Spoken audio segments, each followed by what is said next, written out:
Well, in this video, we want to introduce you to how to actually roll out these worship resources in the life of your church. See, this is one of the biggest challenges anytime you roll out new ministry ideas, trying to get that vision effectively communicated from the leadership on out. And not only have it communicated, but have it be executed well. And so we want to introduce you to a template for how to do this in your church. And we recognize that every church is a little bit different. There's going to be unique needs based on the particulars of your church, but this offers some general guidelines on how to roll out these resources in the life of your church. Now, if you are the pastor or ministry leader who oversees worship at your church, let me first encourage you, before you roll this out to anyone else, to make sure you fully understand what we're offering. So take some time to get acquainted with this website, look at the various links, go through the training yourself so you make sure you understand it fully. And then you're ready to begin rolling it out.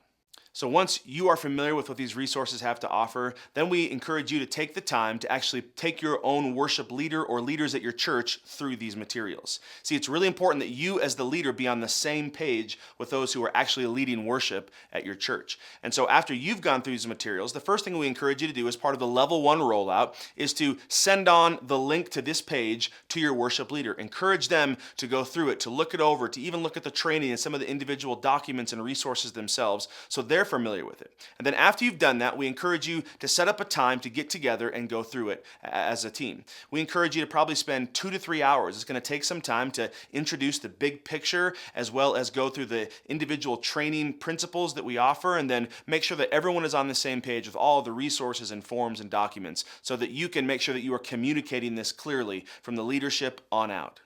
So level 1 is you as a ministry leader communicating these resources to your worship team leader. Now level 2 of rollout is we encourage to have the individual worship team leader actually roll out these resources to their worship teams.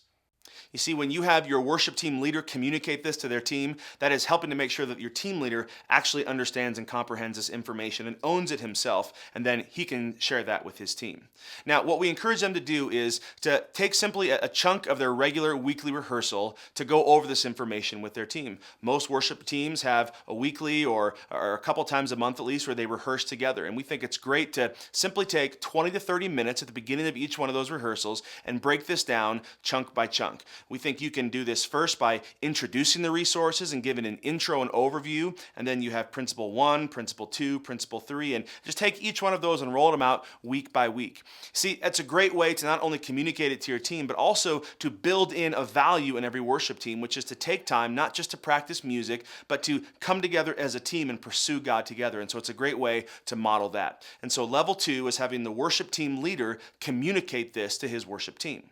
Now, level 3 rollout is this. Once everyone on the team has been through this worship training, has been introduced and acquainted with all of these resources, it's important to keep it fresh in their mind. And so there's 2 things we encourage. The first is to make sure once a year that you as a team go through this training again. It's easy to lose sight of this stuff, vision leaks, and so it's important at least once a year, take a few weeks as a team to go through these training resources. And then 2, another great way to help to make sure this stays fresh in people's mind is as you have new people matriculate onto the team, we encourage the worship leader to appoint different mentors on the team to take those new people through this. That gives people opportunities to be able to articulate it themselves, and it makes sure that people coming onto the team also have that information introduced to them.